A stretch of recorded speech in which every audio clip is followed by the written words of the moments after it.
I hope I have a chance to meet him. Well, I wanted to tell you all that there is a festival coming up in a few weeks that I very much like to invite you to join me at dinner, per se.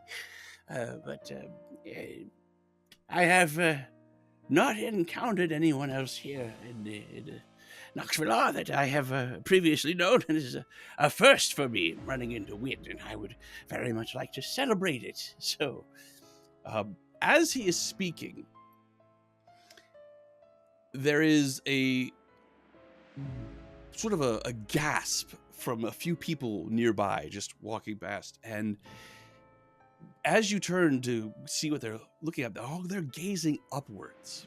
And just as you are about to look, there is an impact of two intertwined bodies that land right in front of you, right on Corcoran Pebblemoss.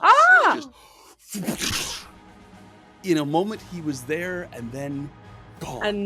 And we can't try and perception our way out of this. You had absolutely no idea that this was happening. There is no chance.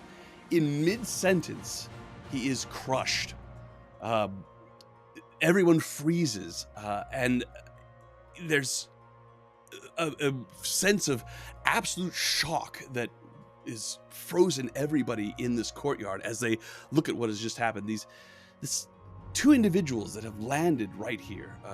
One of them is a very pale woman with red lips and dark blood red coat, caked hair. Like, her hair is not just red, it's as if it's caked with blood.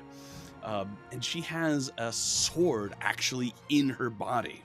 And she looks down at it and slowly pulls it out. And as she does, the sword scrapes against the ragged edges of the breastplate where it's rent into it. There's sort of a scraping sound like nails on the chalkboard. And she pulls it out. The other person who has landed here is a blonde-haired soldier. He's dressed in a very ornate, studded leather armor, and he has a spiked chain around his neck that is attached to one of the gauntlets of the other his opponent, who has just landed here as well. And he unravels it, and as he does, his speech is ragged as he's having trouble. It's like he's just been choking. He says, "Kelsier, give it up already. I've won. You are actually dead this time." And as she finishes pulling out the sword, this individual who has just been referred to as Kelsier, she says, "Oh, who's a good little puppy? You finally touched my heart, but as far as I can tell, the only dead person is whatever this was. Now, where were we, Janos?" And with a snap of her metal-clad gauntlets, the barb chains zip back from the ground, just come back like a razor wire, retracting into her gauntlets. And she smiles and says, "A little lover's quarrel is good for the soul, no?" And the blonde-haired individual sighs, and he looks around, and is clearly disoriented at this cityscape around him, and his eyes fix on you. He says, "Where exactly are we?"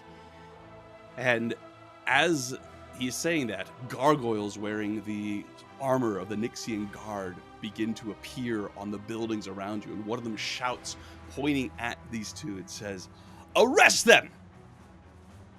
And that will be where we take our break. I want to. He's gonna come back, right? Like, he just poofed into ash, and he'll be back in 24 hours. He better be. I can't believe you squashed him. I can't believe you squashed him. No fucking with my name, man, Corcoran. Squashed him. See you back here in 5. Oh. Jesus.